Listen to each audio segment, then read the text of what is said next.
Around 7 million people go live on Twitch every single month, and 1 million every single day. I'm sure you've scrolled past thousands and thousands of TikToks from up and coming or just new streamers in general, not having that many views. So I understand why a ton of people just think it's like impossible to become a streamer nowadays, because obviously, you have to break through in what seems to be insane amount of saturation in other creators. But honestly, I really don't think that's the case at all. I mean, it might get there soon to the point where I can no longer stand on what I'm about to talk about. But at the moment, I think there are just a lot of factors that people tend to not bring up when they're talking about this topic. Now, in this video, I'll be saying active competitor or competitor, and simply put, a competitor is somebody that is actively trying to grow their stream. But let's talk about that first statistic. 7 million people pretty much stream every single month at least one time on Twitch, which is a very insane number, and it gets even more insane when you actually look at the viewer to streamer chart. Now, with just streamers turned on, everybody knows for a fact that when lockdown hit in 2020, the amount of streamers skyrocketed.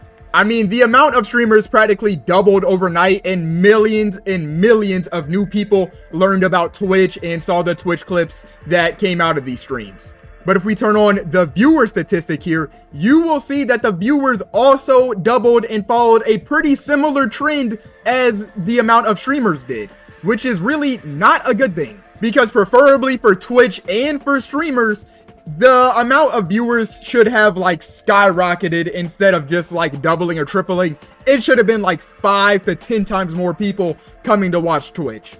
And the direct effect of that is shown if you turn on the ratio line.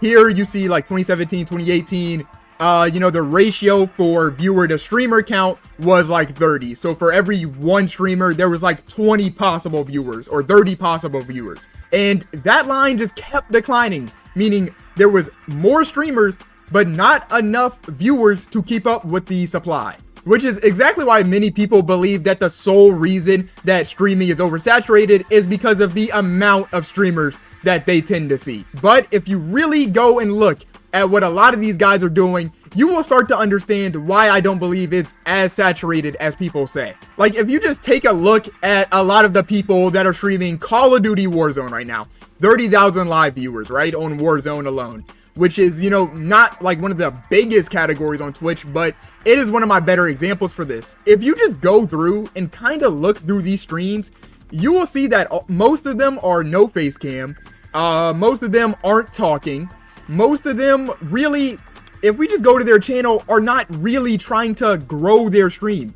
I mean, road to master, but like, you don't have a YouTube or a TikTok or a Twitter or anything associated with your channel to make a way for people to find you. And another reason that I chose Call of Duty specifically was because a lot of these guys are streaming straight off their console and aren't necessarily trying to grow their stream, right? Making them a non-competitor. And one of the first things that anybody who has ever streamed will tell you is that Twitch's discovery is terrible.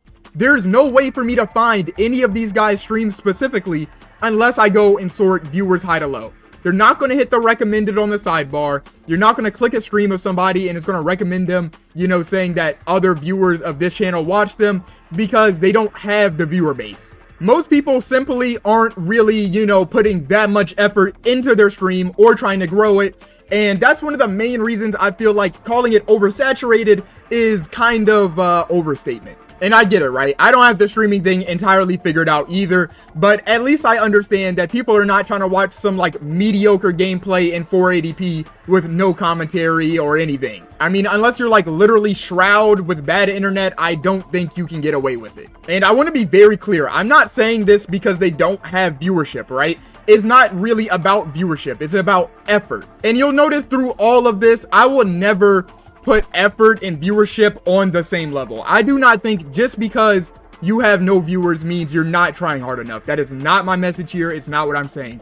In fact, for example, Zoe's Digital Space is a smaller content creator that I know, that I watch. Honestly, this is probably one of the streamers I watch the most. But as you see, they're in the top 3% of all live stream channels, and they average 10 viewers, right? 10 viewers is really hard to get. Is actually pretty impressive. I'm not gonna lie. But you'll notice that if you go to their page, you will see that they post on, you know, all these platforms. They spam shorts up, which is great, by the way. You should be spamming shorts, honestly.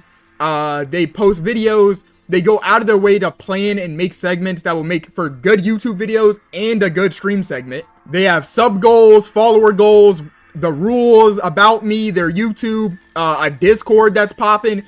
They are doing everything they can pretty much to grow their stream. But honestly, when you're in a space that's this competitive, you kind of need to be doing a lot of what they're doing, right? You need to put in a decent amount of effort. Now, in addition to this, I obviously will admit there is a decent amount of people that do just stream for fun, which is great, honestly. I think that's like the best way to even go about it.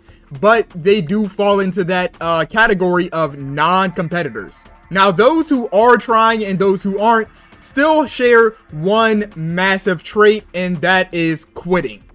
A stat that got pulled from a big journalist in the space, being Zach, he found out that after 1 month, 55.82% of streamers quit. So if you're a new streamer who is trying to take this seriously and you survive for longer than a month, 50% of your competition has likely just vanished.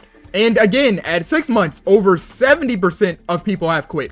So if you last half a year, you are already outperforming the other 70% of people that started with you. And this is obviously no shade to anybody that does give up live streaming. Honestly, streaming to not that many people can get tiring. No, I don't even believe that though, personally. I can't say that. But many people just have like jobs or other responsibilities. There's just like endless variables for reasons why people quit. But I do think it's important, if you're one of those people trying to make Twitch a career, you probably should be less daunted by these giant numbers that they throw at you. Because none of what I said today really means it's easy to be a streamer. It is still extremely hard. But even after dwindling the numbers this much, a much bigger threat has arisen. The idea of being just a streamer no longer exists. Unless you've already made it and you can just coast your way through life, then you are unable to be just a streamer. But honestly, I'm going to talk about that in the next video. And I know I'll see you soon. I'm sure of it.